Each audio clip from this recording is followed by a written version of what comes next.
You've did well to reach our page so far. Make sure you follow, share, subscribe, and like. We are proud to announce that we've partnered with Core Assist Disability Services. If you or anyone has a disability, you can follow and contact Core Assist, and they will go above and beyond to help you all over Australia. We've also partnered with Imperial Glass and Timber for all your timber needs. This panel, Imperial. We love Imperial. From bespoke joinery to standard joinery, they have it all. The Sprint King himself, the infamous or famous, which one do you prefer? Either will do. Either Works really well. Either works really well. Roger Fabri. Yeah. So those who know sport, they know Roger Fabri. Yeah, I'm being quite blessed. First of all, thanks for inviting me on. Thank you for coming on. I think that's a cliche line that everybody says when everybody gets onto a podcast, but I actually sincerely mean it. It gives me an opportunity to tell my story and hopefully give me a platform that I can showcase my kids is really what I really go out and grind hard for, just the athletes that I coach. And if I give them a platform, then potentially it could help them in trying to get some type of money into a sport that's not very lucrative. 2 words that'll change the way you deal with pain forever. Physio, motion, where Mo really puts you back into motion. You've heard about the infamous knee reconstruction that I've had, the chronic back pain that I've had, and one man helped me go back into motion. Not just that, helped me go back to playing sport when I thought I needed surgery. His name? Physio Motion. Contact him now and mention Chronicles of Faith podcast, and he will ensure that he gives you a tailored program that suits your needs. Don't feel like you're alone with the rehab, whether it's post-surgery, pre-surgery, back pain, lower leg pain, any type of muscle pain. Physio Motion will get you back into motion. Yeah, in saying that, you've been quite outspoken. I've followed you for a number of years now, and you've been quite outspoken as to why you're focusing on, for example, people might say, oh, he only coaches NRL athletes because of the money. But then you jump on and are very blunt and say, well, Athletics Australia has no money. They don't support the athletes At all. Now, you know more about this than I do. Yeah. I'm not sure if we can solely blame Athletics Australia. I'm not in a position where I have a business degree where I can give you an opinion on how they run their business. But I mean, I'm only a sole trader myself, and I grind damn hard, and they're a big entity. You would think that they would be able to raise more money for their athletes, and I would probably say that I could raise more money for my athletes than they do at the top line. I sort of feel like I've been an athlete to an extent for about 30 odd years, plus coaching at the same time. And at some point I feel like athletics as a whole has regressed as opposed to progressed. And a lot of sports, at least even in the, let's say the minor sports, I feel like boxing is starting to get a presence again. And sports that are out there that have been established a long, long time, you can see pathways where they're progressing. Simply, as I speak, gout is probably revitalized and given athletics in Australia a heartbeat again. What Athletics Australia do with that, time will only tell. I mean, if you can't run off this momentum that this guy is creating and the wave that he's creating, then honestly, you really have to have a real good look at yourselves and think to yourself, well, maybe this is not a job for me because this is easy to run off. And as I said, my job is that I need to be with NRL players simply because this is the way I feed my family. And there is absolutely no money in track and field, none at all. Actually, I just posted something today saying that Noah Lyles, who is probably he's the fastest man in the world right now, probably the most famous track and field athlete as we speak, says that, he goes to races where he has to do it simply to win $10,000. Wow. Like $10,000. And what background is he from? American? He's American. Yeah. That's a new American sprinter. Well, he's not new. He's been around for a little while, but he is now the current Olympic champion and sort of taken over from where Bolt's left off. Certainly has the mouth to speak and speak up. Very intelligent guy. I really like what he does for the sport. He's quite real. He keeps it very, very real. And as just said, the game has got to do better. This is talking at the global stage, and I still feel like Australia, we're about maybe 4 or 5 years away from what they're doing in America. Whoa. So it's a tough grind for athletes to make a living out of track and field. It really is. And I have a relative who is a long distance runner. Sure. He's 15 or now 16. Mhm. PB maybe top 5 in Australia, maybe.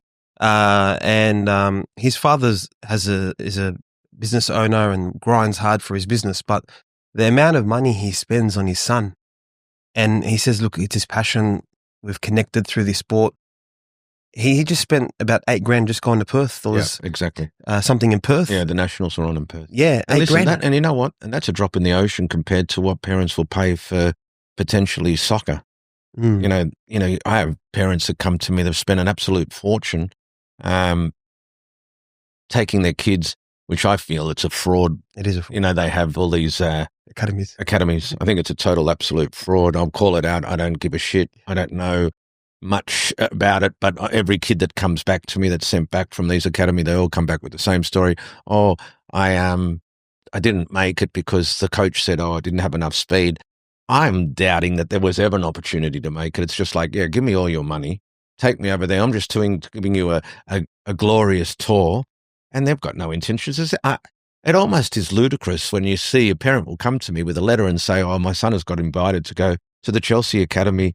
It's all dollars. Yeah. I think it's the most fraudulent bullshit of all time. Yeah, I pursued one before my knee reconstruction, and I killed it. And I wasn't being biased, and I was fasting during Ramadan. Sure. 15, killed it. Yeah. And my mum was like, oh, he's in, you know. And then they picked the same squad as the year before.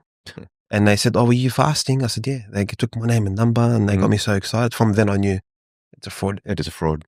It's just a glorified tour. They take them overseas. Yeah. Give them. I can bring people over here and just take a tour of a facility of Allianz and give them all this impression that through me I'll give you an opportunity. You'll be playing for the Roosters in about 2 years.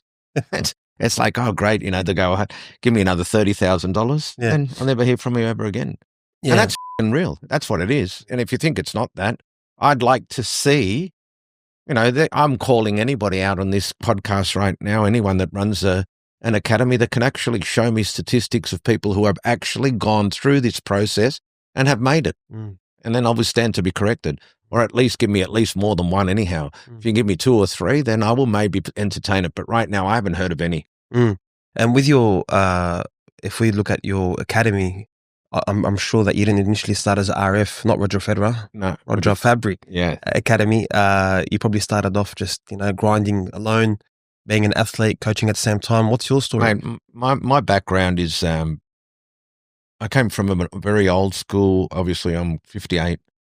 I don't have the luxuries that the kids have these days that are just starting up business with having social media platform and having the internet to be able to upskill yourself or learn.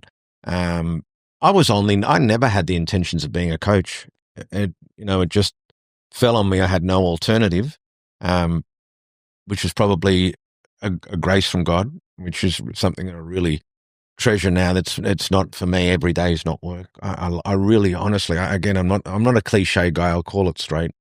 I really, really enjoy what I do. I suffer with mental health significantly. So my work allows me to escape from myself.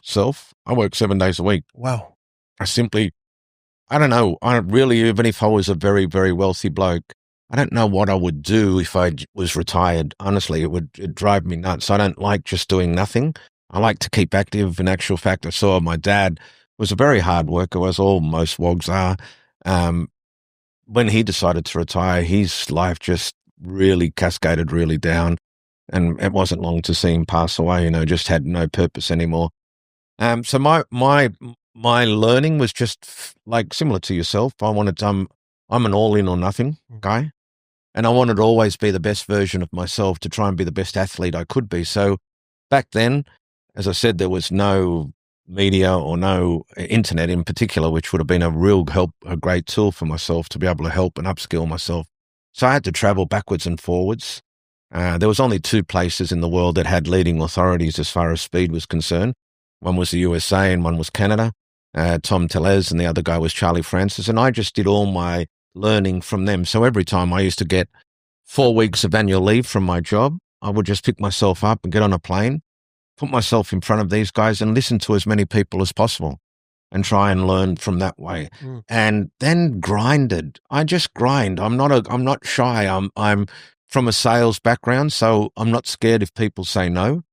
It doesn't mean that I should stop and persevere, because you get more no's than you do get yeses. Right. And if you don't keep trying, then you'll never last in this business. You have to be resilient. And I had to go, and I was still living with my parents at that time. My dad couldn't believe how long I used to be out at night. I'd be going to team to team to team. This is after my job, 9 to 5. And then I'd watch the teams in all these different parks and all these different suburbs. And I'd just offer my services free of charge. Wow. Until I got an opportunity to work with somebody that was high profile. And that first person was Anthony Minicello. Oh, he was the first. He was the first high profile guy I had. Pre-back injuries or post when you helped him? That's a great question. So it was post back injuries. He had tried everything possible to get himself back onto the field, traditional medicine, operations, et cetera, et cetera, et cetera. And then a person had heard of me that was always also working at the Roosters at the same time and said, mate, I don't know if this could help, but why don't you try this guy? He specializes in speed mechanics. Maybe your running gait has contributed to something that's hurting your back. Whether it was a fluke or a coincidence or actually it did work, it worked. He ended up. But his running style completely changed. It did a lot. Yeah. He ended up coming back being the Golden Boot. Yeah. Playing more games than he never has ever played. Yeah. And certainly got the ball running with me. But I was working with footballers as well before him, like Phil Blake and Craig Coleman and a lot of guys, mainly for South, because that was my team back then. But certainly not then, and I'm saying this respectfully to the guys that were playing the game back then, not many of them were professional back then. Yeah. You know, mate, had a job as a supplement and were doing this as well. So Minnie was my very first professional player and very high status, and things went from there. But then again, it's just me seizing on the opportunity, saying, okay, mate, here's an opportunity. You can either do that and then go away and then go back into oblivion and then nobody ever hears from you ever again. Or do you use that opportunity, capitalize on it, cash in, and keep grinding that as your stepping stone to being great? Yeah. And you did that because I actually was I didn't go for the Roosters, but I loved Minnie because he seemed like the type of athlete at the time that would go all in. And then following his story, thinking that he's going to retire and it's all said and done, then when I researched into his background, that's when I found out about you. Okay. And I was a sprinter. I had speed. I loved speed. I used to feel like I can fly. Yeah. So then I started following you from then. Okay. But then you had one athlete after another. Yeah. And you know, before Jason Saab now, who's one of the fastest, I remember you had at a time, you had all these rugby league players, just Roger Fabri. Yeah. And we'd see on Channel 9, Channel 7, Sprint King, Roger Fabri. Yeah. And that's, again, it's just, I'm a big believer. If you get an opportunity, you can create a snowball into an avalanche. Oh, that's a great analogy. And vice versa. If you go to sleep on it, then it will just deteriorate back into a snowball again. So there's no secret success than hard work. You know, it's almost an embarrassment. I'm 58 and I'm out there grinding, and I'm an old school, and I get more flack than kids that are 30 or 35. I mean, for me, if I was that 35-year-old and I wanted to be in the speed game and I knew Roger Fabri was the king of that, I'd be after his crown. You know, because I have the tools. I'm much more savvy in with the computer and et cetera and social media and really being able to get exposure. Sometimes I scratch my head and think to myself, are you coming after me, or are you just going to keep letting me have this crown for the rest of my life? Wow. And with your sprinting, being a speed coach, a speed specialist, now I did health science at uni and the sports science, and you look at elite sport, even I think till now, as elite as they are in Australia, I'm not talking about sprinting, mainly ball sports, there's always this issue that's synonymous with them that they don't know how to, or they don't really coach speed the way you do. So I grew up with sport all my life, not at the elite level though, but looking at high performance teams, their structure, strength and conditioning, speed. But the way when I did your program, I did about 4 sessions. I bought your program at the time on YouTube, the Academy. Very cheap as well. $30. I've saved it till now. Thank you. Every day I say I'm going to go out and start doing it, but I haven't had the chance to. And here I thought I knew how to sprint, but then your coach was like, "No, your back's too leaned forward. Your back's too arched." I mean, it's whilst it looks very basic in principle, there has to be a science to it. Otherwise, why would sprinters at the highest level have coaches and have coaches that make significant impact on their outcome, or certainly the results that they get? The reason why teams don't do speed, and I will defend them in some respect. You know, coaches there, we're certainly sort of heading into that era where we're getting more specialized coaches in positions. We've gone down from just one having a main coach. Now we have a main coach who has an assistant offense coach and assistant defense coach. So we're getting 3 coaches in principles. We're still not getting to a position where they're having specific coaches for certain positions like they did in the NFL or do in the NFL. And that's where I really made my first break.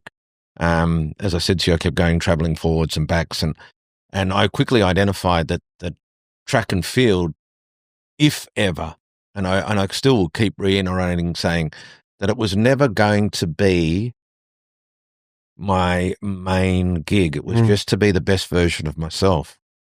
But I got into some trouble. I ran with a bad crowd when I was a young kid, and I ended up going into custody. Wow. And I had nothing else. I couldn't get a job after I was released.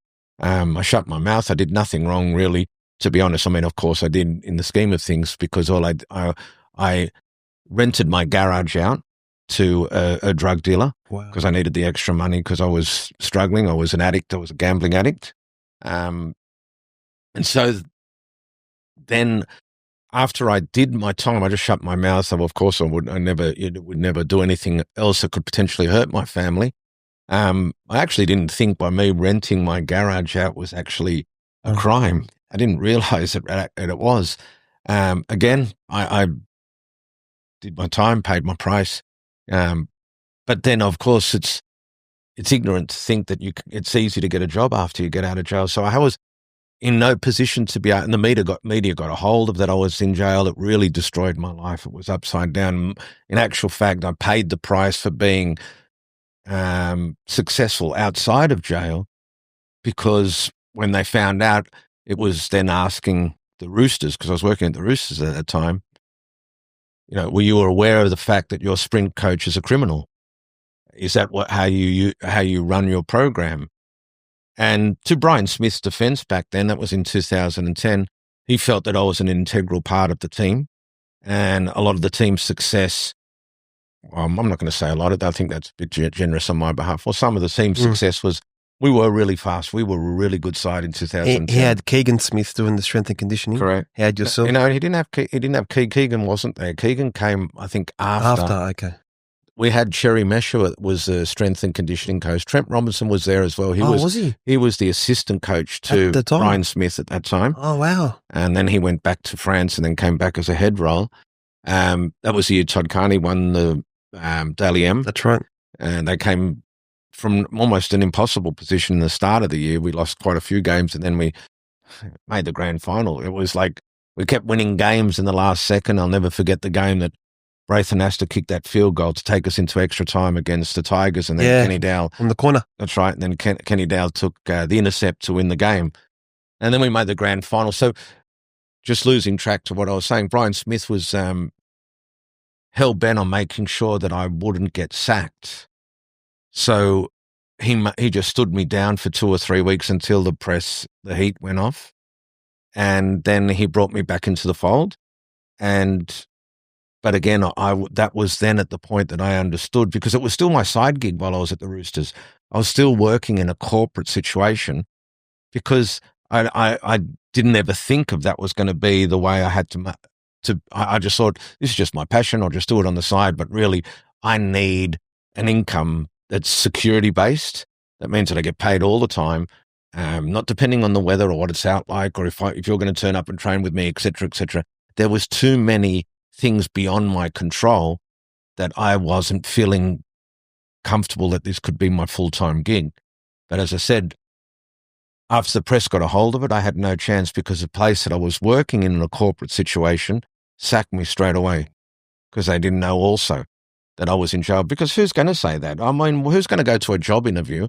It's changed now simply because I think that you have to go through all this scrutiny now to get a job. You've got to go through a police check, et cetera, et cetera, et cetera. Back then, I was with a recruitment agency. All they would do is put you forward. And then when you were in front of the employer, you would present yourself the best way you possibly can. And then the best man would get the job. That's right. And I was there for a while. I was there for 5 years. I really enjoyed that job. I'd done nothing. I was the best salesman in that corporation. And when they gave me, because they were a publicly listed company, they were shattered that they had to let me go because they obviously have their board members that they have to answer to. And then, when you're on the stock exchange, you have to dot every I and cross every T. And I wasn't that typical square head or clean skin that they wanted. Yeah. So I couldn't get a job. And then, so that's when I decided, well, I'm not going to get a job. Nobody's ever going to give me a job. So I have to go and put their destiny into my own hands. And that's when you went all in on the RF Academy. Yeah. Wow. And then I built it up and built it up and built it up. And now it's got 17 coaches underneath me. Wow. Yeah. You just came back from Wagga. I did. I had to go there. I'm big on, I think, again, giving back to the community. I know people say that they do it. Cliche. And, I sort of hate it when, have you ever seen those videos on social media where people are going up in the street and say, "Oh, I'm blessing you today.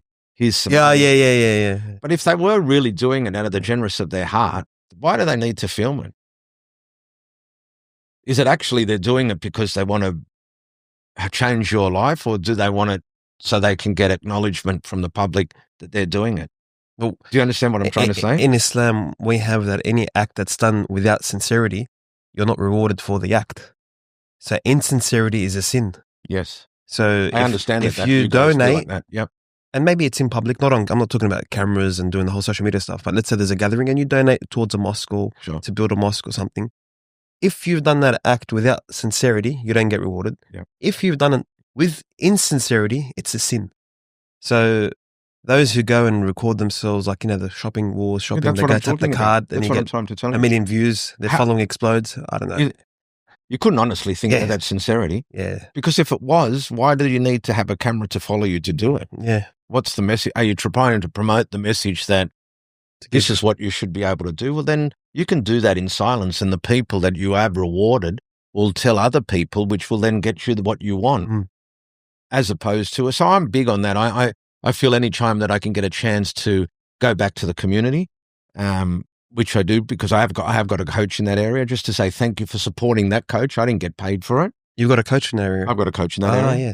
So you go, you didn't get paid for it, but you're going there to support the coach and thank the public as well. Thank the public for supporting him, because in essence, it does actually support me in the long run. But for that act, I just thought, you know what? Let's just jump in a plane. Let's just go back there and just say thank you for this guy that's going out there grinding. And you guys get an opportunity to work as well with me. And I just wanted, that was my main objective. Well, for those who don't know, the viewers overseas, we're in Sydney, and then for Roger to go to Wagga, what's the distance to go to Wagga? 5.5 hours. Is that by car? By car, yeah. So I went up and down in the day, but I didn't go by car. Oh, you went by plane? I went by plane. And is it Wagga's considered country town? Or? It is, yeah. It is. And that's where the grassroots of everything is. And they love that I suppose that feeling of having somebody make an effort to come all the way down. That's true. Sometimes I think feel the country people sort of get left behind a little bit, but there's so much talent out there. Wow. And it really is that the one thing that you get very humbled for the fact that, you suddenly I felt like a rock star while I was out there. It's like these people are really, really appreciative that a person will come down there, make the effort and spend some time with them. Wow. And if we look at post Minicello and the Roosters' success at the time with Brian Smith, and he stood by you, one name comes to mind is Bronson Cherry. Yeah. And I don't want to say one of the only because I don't know, but from the media point of view, at the time of what happened at the Sharks, I don't know whether he did or didn't do it at the time in terms of the allegations, but one person who came out in the media and faced the scrutiny and supported him was yourself. Yeah, and I pride myself on doing that. I really, Bronson and I have got an extremely special bond. I've done that for many, many guys. I mean, if you Google it, the list goes on. The one thing that I can offer that only other coaches can't offer is, first of all, I'm 58, so I've got a hell of a lot of experience, but I made some mistakes that I see very often these guys could potentially make. And so if I can help them not make the same mistake by telling them about the mistakes that I've made, mate, that's damn rewarding. And the one thing that you'll find yourself, loyalty is the most important value in life. It's so hard to find. In actual fact, you could almost, and not that I hate social media in some aspects and I love it in some other aspects, right? But sometimes you can also use social media as a point of validation. And why do I say that, or how do you do that? You go and ask some high-profile person or just a person that's in your circle to go and share something of yours, you've got more chance of sleeping with their girlfriend than doing that. Yeah, they're very It's stingy. like they're so precious about it. It's like takes 2 seconds. For free. For free. I mean, just to help you out. That's but right. It's like, oh, hold on. And I'm like, oh, no, mate, you know what? I can't be bothered. And, sometimes I try and qualify my own inner circle just to see what their reaction would be. It's like, oh, I'm going to run this clinic. It's free of charge. Would you mind just putting it on your page just to share for me so I can get more talk about it? They'll go ghost. Wow. And it's really disheartening because when they need me for something, I'm 100% always there. It doesn't matter what it is. If I can do it, I can help you. It doesn't really worry me. In actual fact, it just happened to me recently. Like I had, I'm not going to say any names, but I had a athlete with me for such a long time, 7 years. And, just asking him to sometimes just post. I just wanted to see how they would feel about it. Was, I'm crazy about Pop Smoke, right? And I just said, the death of his birthday, I think it was the birthday of his death. And I said, if you're on my team, can you please post this for me? It's not about the post. It was just the first time I've ever asked for anything like that.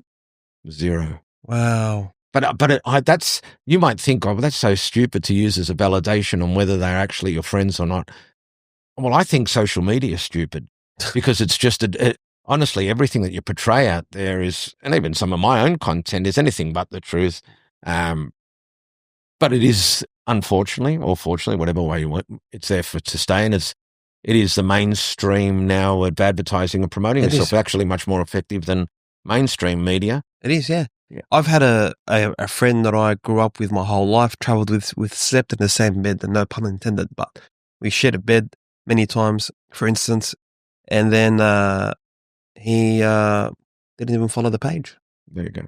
And he has a big following. Didn't even follow the page. And you see, it's just these little things. Like, I mean, people might think it's ridiculous. Grow up. Nah. Why do you get upset about stuff like that? Well, you guys have made it so important. In actual fact, it's whether I follow you back or not, is whether I like you or not. You're not supporting me. And really, it takes 2 seconds to be able to eliminate the doubt that you may have in your head by just supporting. You don't have to. You could just to follow. Yeah, definitely. It takes 2 seconds. Yeah. And then if you never interact again, at least I feel like, okay, you got my back, or we are together. Because it is a form of, it's a quantifiable, because you look, is the person supporting me? Is the person interacting with me?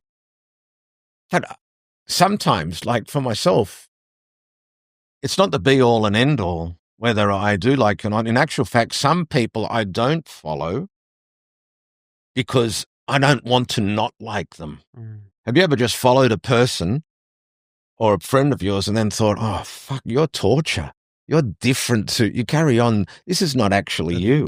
Yeah. And do you understand what I'm saying? They create a facade. They create a facade. They've got to live up to an expectation. Yeah. And I don't want to lose the friendship that I have between them. So if I don't see that side of you, that's true. I can hold that with us, and then our relationship can keep blossoming. Definitely. Because, I've had many people, but I've had them, as they've got momentum and as they've got more and more followers, I've seen them change. Their personalities, their content has changed. Everything about them has changed. Their aura, and I'm like, that's not you. Where are you? Yeah. Is that actually you? That's not you. Do you understand what I'm saying? Definitely. I have had that experience in launching this platform. I had a podcast with two mates, and we've mentioned it before. Sure. Before COVID hit, Yeah. and it was audio only. It was at a time where podcasts weren't big in Australia. Sure. And we hit 24 episodes, but everyone went their separate ways. So when I decided to launch this, a lot of this gear, the non-camera gear, was from the two mates. These two mates, one's not on social media, one's has a big business that he's doing. They actually both said, we've all shared to buy the equipment. It's now yours. And that was their way of saying, go, we're supporting you. Wow, that's great. Then the other people that I thought would be completely on board, because I spend every day, I see them almost, they only started following until like 3 episodes ago. But you find that in life, that when people are doing something they perceive as successful to them or important to them, they expect you to jump on the bandwagon, and you're there supporting them. Yeah. But then you find your true friends, or those who really are invested in you, they might be your friend. When you do something and you've created a platform, started a business, done something that you're passionate about, you see them drop off. Oh my God, it's so true. And it happens and that's the only one thing that I can say that has been consistent with all my life. Yeah.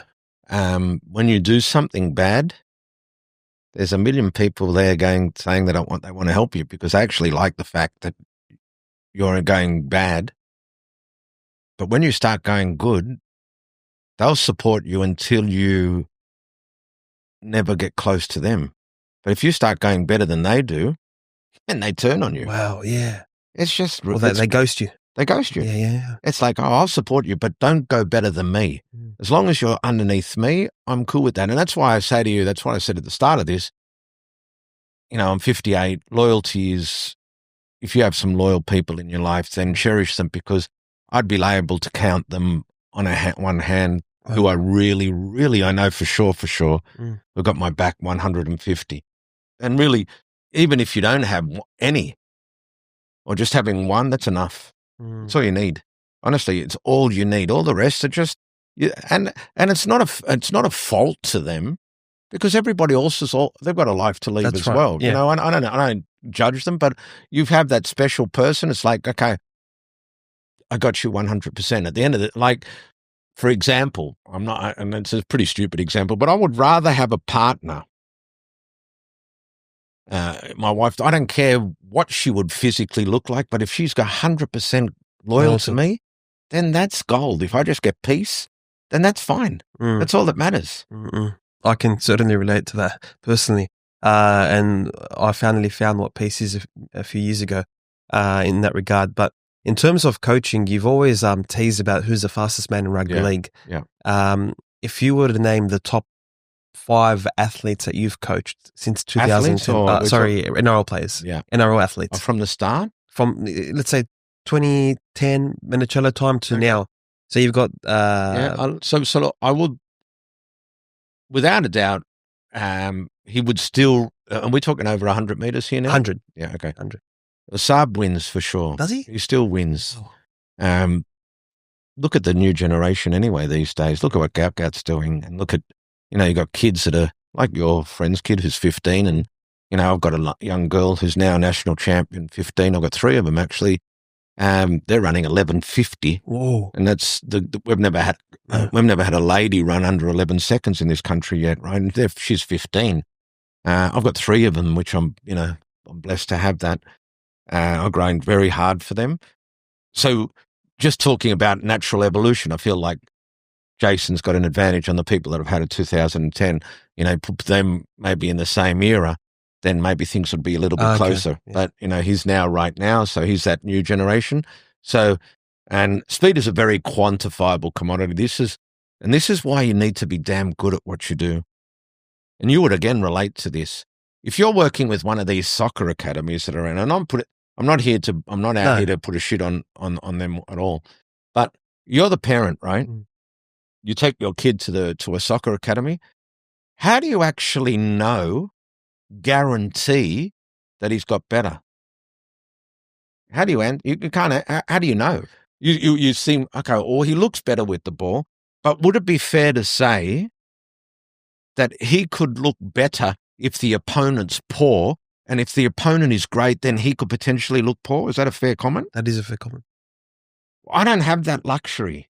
You either get faster or not. It's true. Yeah, that's true. Do you don't understand what I mean? yeah, I can't bullshit to the parents and say, oh, look how much better he looks. Yeah. At some stage, at some place, at somewhere, he's going to do, whether it be a school carnival or he does testing with his team, where there is no doubt whether he's either got faster or not. So if I go out there and say to you, oh, we've finished 6 weeks, pay me my money, you should be over the moon. You go to the athletic carnival next week, then you ring me up and say, but Roger, he just ran his carnival here and he's running slower than when I brought him to you. Wow. So you have to be good at it. The parent has got absolute clarity. There is no grey area. No, there isn't.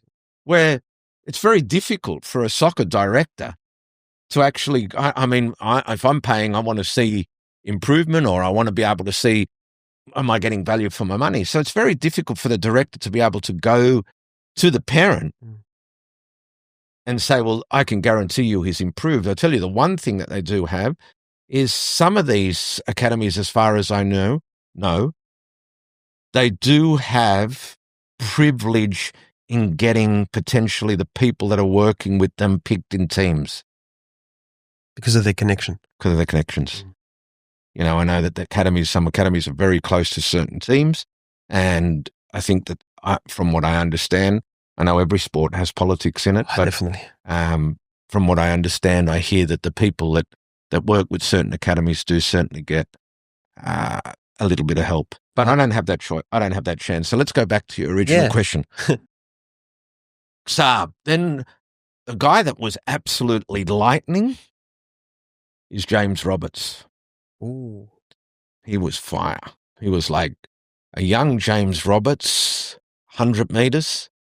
Oh, he's like, I loved working with him. He was terrific. Yeah, I didn't know you worked with James Roberts. Yeah. Then first 42, wasn't he, off the mark? Incredible. But you see, Reece Walsh has got lightning 40, but then the rest of his run, he looks like he's going up and down in the one spot. But when they're attacking on the 40-meter line, or in the inside of the 40-meter line, he's unstoppable. Unstoppable. But you're right. When you find them returning a kick chase or something, it makes a break. How many times has he been run down? Yeah, run down. Actually, Bailey Simonson, which I work with, who's also got a nice set of wheels. I mean, he nearly ran Reece Walsh down last year or the year before, and Walsh had a massive head start on him, and Bailey had to also go round a person and still nearly caught him. So his top end, we call that fly speed. His top end or speed maintenance is not as strong as it could be. The other guy that I've worked with, it's really quick. Bronson in his day and the Fox are damn quick. So they certainly would be in the mix as well. You in the coached top the three. Fox? Yeah, I had the Fox. I think the Fox would definitely say that his best years of speed was when he worked with me. I'm sure that he would say that. We haven't seen each other work together for a little while. I'd love to get the Fox back again. I don't think the Fox is done and dusted. He's a little older now. Do you think that plays a factor once you go 31, 32 in terms of a winger and speed? Yeah, well, it has to. Your hamstrings slow down. I think that the regeneration of your muscles fibers every time that you finish a game, they take a little longer to repair. You don't have that elasticity that you had when you were younger. Age is just a curse with anything, to be honest. Sure. So certainly it does happen, for sure. In actual fact, you'd probably find most of these guys, even my athletes, it's no fait accompli just because you're a great athlete at 16 or 17 that you're going to transition to be an elite athlete just because you're young. In actual fact, most of these guys run their fastest times as 16, 17, 18-year-olds, and they think they're going to get even faster in their 20s or 23s or whatever it may be. Life gets in the way then after that. In actual fact, it's not the case at all. I'm sure you've seen that. It's damn difficult to make that transition to being a brilliant junior to being an elite senior. It's extremely difficult. And especially in the sport of track and field, what are you going to make all those sacrifices in your life to what? To win 3 paddle pops and a chocolate Mars bar? There's no money in the sport. Why? It's a very big sacrifice to make. And it's, all these outside things that you can do better as as an athlete to help you outside of the track, it's costs money, like recovery and going into wellness and meditation and looking after your nutrition. And it's damn hard. It's expensive. Very expensive. It's very expensive. And if you want to be at the elite level, you've got to be doing that. If you're not getting paid for that, then who supplements that? Then you have to have a job. So if you have a job, well, how can you be a professional athlete whilst having a job? You can't. It's difficult. Yeah, very difficult. As a track athlete, it's impossible. Yeah, definitely. The footballers, they don't have jobs anymore because that is their job. Yeah. I'm just talking in terms of speed and track. Definitely. Before my knee reconstruction, I was playing soccer and I thought I was going to be an athlete. Then rugby league came calling, and then I injured it just by stepping. Yeah. Literally untouched. Yeah, it happens a lot. You've seen it probably many times. Shot by a sniper. It's crazy how it happens. You know, in the most non-conventional way, the most unassuming way. Yeah. And they're actually the worst ones. Yeah. ACL, full knee reconstruction, meniscus. And I thought, and after that, I did the rehab and everything. Even though I was young, I knew that I'll never get that speed again. Only with minor training, I had Jerry Idris train me. Jerry Idris, yeah. Jamal Idris's father. Yeah. And, he said something to me, and I'll never forget it. He said, he had that accent. Yeah. You're one. Were they Papua New Guinea? Yeah, Papua New Guinea, or some part of those areas. You've got speed, you've got talent. I knew I was fast, but I didn't know that he thought, he's saying that to me. But then he said to me, he took me to the side one night. I was 15. And he said, he helped me change my running technique. Mm-hmm. I used to run, down in my arms. Yeah. He said to me at the time, and you can warrant that if it's true or not. He said, the only way you're going to win the Olympics, I'm like, what, Olympics? I've just started training, is by putting things on your ankles. He said, they all do it. I don't think so. This was in 2008, 9. Yeah. Probably 2008. Yeah. 7, 8. And I told him, are you sure they all do it? And that scared me. I was young, and I said, well, all that training is just to cheat. He said, the top 10, what do you mean 1%, put things on Stanozol. Cream or the horse. I thought you were steroid. talking about like wheat. No. Weights on your. No. They put. He said that at the time, a lot of the major athletes put the horse steroid cream on their ankle, behind their ankle, and that's what gives them that edge. He said even if it's a point of a second, he said, Mustafa, you have to put that in your mind that people will come and talk to you and tell you this if you get famous. Yeah. Gee, that's quite unconventional, isn't it? It is, yeah. But in terms of training, he trained the way I sprint. Yeah. And I was even faster. Yeah. I got probably 12 seconds flat. Yeah. And here I thought I was a sprint king. Yeah. And then I just had zoom, zoom. I came fourth, and all these people who actually train for a living, 11.5, 11.4. I think you'll understand that football speed. Yeah. Is a hell of a lot slower than athletic speed. Like the ball. Jason, when he comes to train with my athletes, he gets extremely humbled. Wow. He's like, oh, now I get it. He's damn fast. And so you can't cross-reference. I mean, you've got to give respect to the track and field athletes. That's what they do. For a living. And vice versa. If the track athlete wouldn't go and play football, they wouldn't survive at all. It's true. A couple of them have made the connection and gone over there and tried to do it. It's a completely different game. But you've got to give respect track speed. I'd talk it up sometimes just for the media and for them as well. Well, it's actually not stupid. You couldn't say for sure that it wouldn't happen if Jason trained only like a track athlete. Could he potentially make it? Well, you can't dismiss it. That's right. You can't dismiss it because he's certainly got genetic speed. He's never had a chance to do, and he'll never have a chance to do a proper speed program because football gets in the way. Right. The only time that they get off is 6 weeks in the off season, and you're not stupid. If you'd only took 6 weeks to be fast, then the whole world would be fast. It doesn't work that way. He comes to get faster, but I'm nowhere near the ceiling. But then I'd also debate. I don't know if he would have the ability to go to the elite level. I don't know. It's just again when he comes there and he runs with the guys that running about. I remember he ran against Kieran Mundine, who can run around 10:50, 10:60. He looked like he was stuck to the fence, Jason, and he makes the others look like they're stuck to the fence. True. Is that Anthony Mundine's son? It's his cousin. Oh, wow. Yeah. Wow. He's left me now because he's gone to, again, another one. There's no money in track and field, so the rugby sevens took him and go over there. So and then he's not getting a huge amount of money, but a huge something is better than nothing. He wasn't getting anything with us. So, and it's frustrating as a coach because you put all this time and investment into these people, and the codes just take them off you. 10-6 is damn quick. He could have been in a national championship for sure.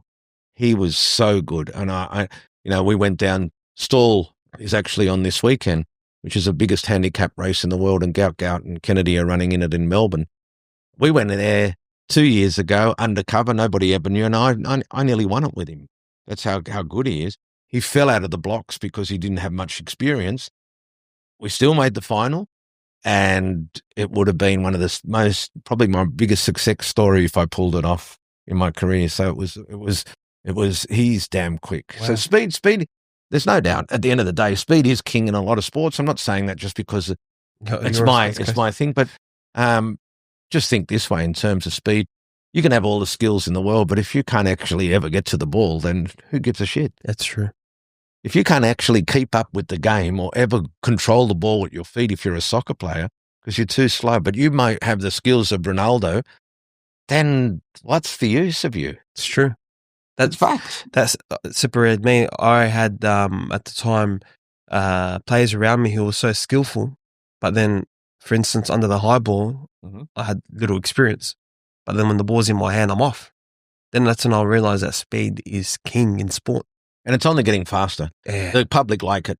And that's why we're having such a high rate of injuries and have all these concussion testings and protocols right now is because the guys, when they're running back with the ball in a contact sport like the NRL, they're running back with so much more speed and they're so much bigger that the impact is now getting scarier. But the game, they will never, ever slow the game down because the public likes fast games. That's right. They love to see people with athleticism and they love seeing speed. In actual fact, I can't tell you how many games that have been great games, but if there's been an incident where a person has actually run the length of the field to decide the game, that will get more talked about than the other 90 minutes of the whole game. Yeah. Or the other 78 minutes. And it was always the case. Always the case. It always will be. The public love it. Yeah. They want to see, which the NRL will never put it on, they would love to see an 100-metre NRL race where there is a representative of each club, the fastest member, not the juniors. They want to see the ones that play NRL each week. They don't want to see a kid that they've never heard of. I'm telling you that it would get, I'm not going to say, I would say that the grand final, that's when they were potentially thinking of putting it on, I'm going to say that they could get maybe 30% of the people just to come to watch that race. Definitely. Just to come watch the race. They had no other interest in the game, but they would come to just watch that race. Just 30%. The rest of it would be. Growing up, we always debated who was the fastest athlete. It's always an always question. I used to say Mark Gasnier because I loved Mark Gasnier. Oh yeah, I used to say that only because it was Dragons. Dragons, yeah. I used to love his skills. Yeah, great player. Mark Gasnier. But jeez, you look young. How old are you? I'm 33 now. Okay, in August. Okay, you look like a lot younger. Yeah, thanks for that. Yeah, but but then I had Blacklock early on.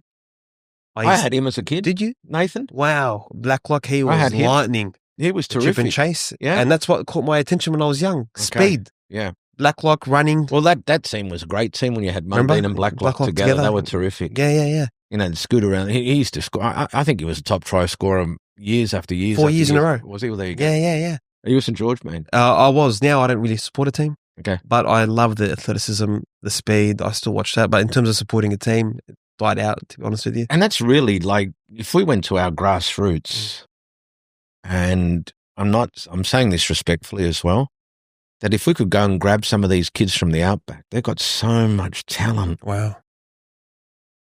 Whether they had the commitment to be able to do it, that would be debatable, but it's worth an endeavour just to go out there and scout and give them an incentive.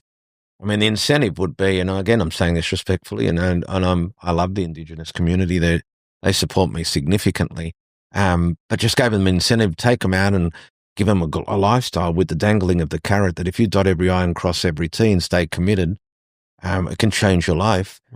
surely there must be some guys out there we can get. Definitely. You've also, before we end the podcast, had an association with Phil Gill.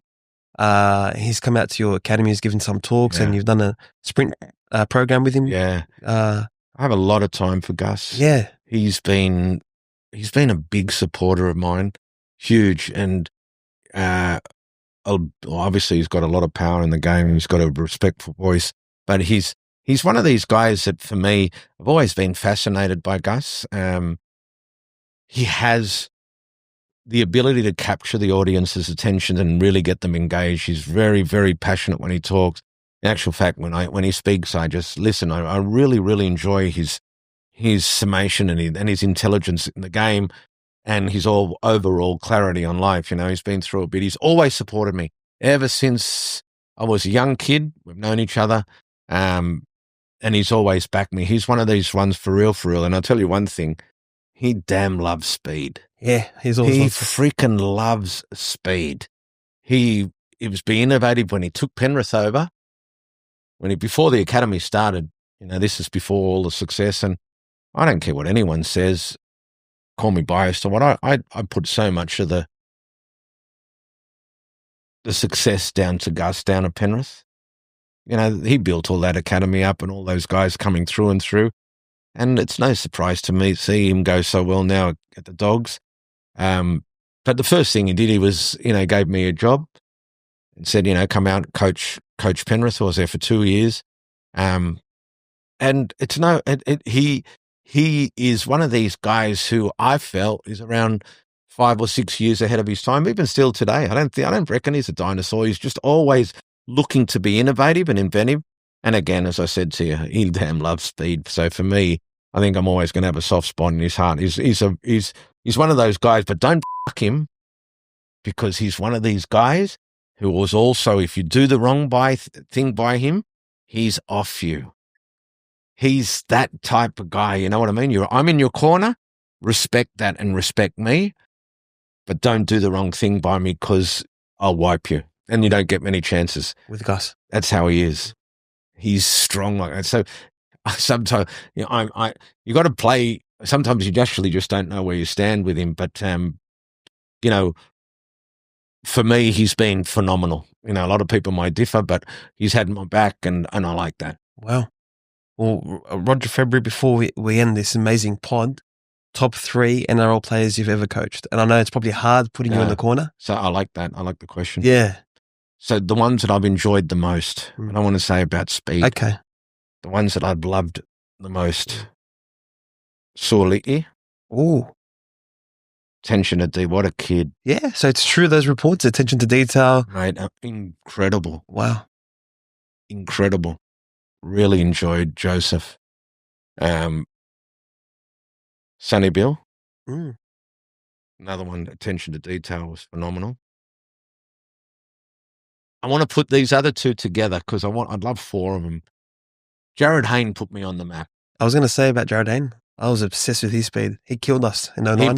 He put me on the map. Always had my back. Took me globally. If you ask me what my greatest sporting achievement would be him going to the NFL, making an NFL roster. I always say this, and I'll say it on this podcast again. I'll die before an Australian player makes an NFL roster as a running player. Valentine Holmes tried. He didn't make it.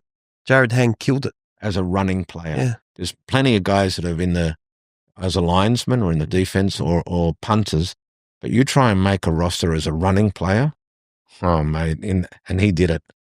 I know he didn't survive long, but he still made it. So that's an achievement. And if you understood how much he knew about the game before he went over to tackle, which was almost Herculean, you would also stand up and clap, because he knew nothing. He watched the game on TV, but there's a lot more to it than that. You got to learn a playbook that looks like a Bible. It's about that big, and you got to know that off by heart. And it's not easy to do. And he got caught out in a couple of plays, or if he didn't, I don't know exactly what happened, but that was phenomenal. And the other guy that I'll put in there in that bracket is Tedesco. Tedesco, yeah. Tedesco is not, mate. He is a great, great guy to coach. His attention to detail. Look at this. What is he, 31 or 32 now? I don't know, or maybe even 33. I'm not sure exactly what he is, but he's certainly in his twilight part of his career. he comes to me, like, what hasn't he achieved in the game? He's been captain of New South Wales. He's won 2 or 3, maybe 4 premierships, I'm not sure. Captain of Australia, captain of his team. Did you get a chance to check then? 32. Okay, so he's 32. What point does he have to prove? And he's still coming to me in the off-season. Is he? He came to me the last 2 off-seasons, and that's why he's had 2 great years again. Not only just that. No. Of course I'm going to jump. But he's revitalised his speed. Mate, he's revitalised his speed. Look at his game. Yeah. They were 3 years ago, they were saying he's finished. That's right. Take him out of New South Wales. Take him out of New South Wales. He's done and dusted. These last 2 years, he's been the best player of the Roosters this year. Wow. And mate, he and when we work together, and he'll tell you straight here. He said he was probably a little skeptical to come to see me because I'm nuts. And my social media is also crazy. Yeah, If I'm in a position where, okay, now you've taken me out of the positions where I can actually get it back into a workforce, then if I'm going to work for myself, then I don't have to answer to anybody. I can act whatever way I want to act. And my job is to try and get as much traction as I can so I can help my athletes who don't get sponsorship get traction. And whether you like me or not, I do get traction. I'm on all the TV networks. So I'm out there. If I had a product and I had to look at an inexpensive way to getting promotion, I would associate myself with me. I'm not a big corporation. I'm not Kleenex tissues or Cadbury chocolates. I'm not going to charge you a fortune. But if I was to put your logo on the side of my polo, and then I get you hypothetically 3 minutes of coverage on Channel 9 News, you know how much you would have to pay for that type of presence to have your logo 3-minute story? 6:30, National 9 News is the most watched show. It's the highest rating show, whether it's free to air or cable. And I don't just do one segment. I've done quite a lot on there. And then on my own social media. So I know that whether there's only 2 ways that you get traction, being great at what you do or being insane. So I decide I'll do both. So I do stupid stuff on there as well. I'm not scared to do anything. I'll dance with the people in the street, carry whatever it may be, just so I can make sure that this platform of mine keeps building so I can use the leverage to help others. Wow. I'm going to snip at that one. Perfect. Roger Fabri, thank you for coming on the Chronicles of Faith. Thanks for having me, brother. No problem. I really enjoyed it. No problem. Chronicles of Faith podcast has just hit the big 20. 20 episodes, launched in July 2024, April 2025, and we finally hit the big 20. All thanks to every single person who supported this podcast. We are overwhelmed with how much support we've received in our short journey, and inshallah, plenty more to come. Make sure you follow, like, and share. What are you waiting for?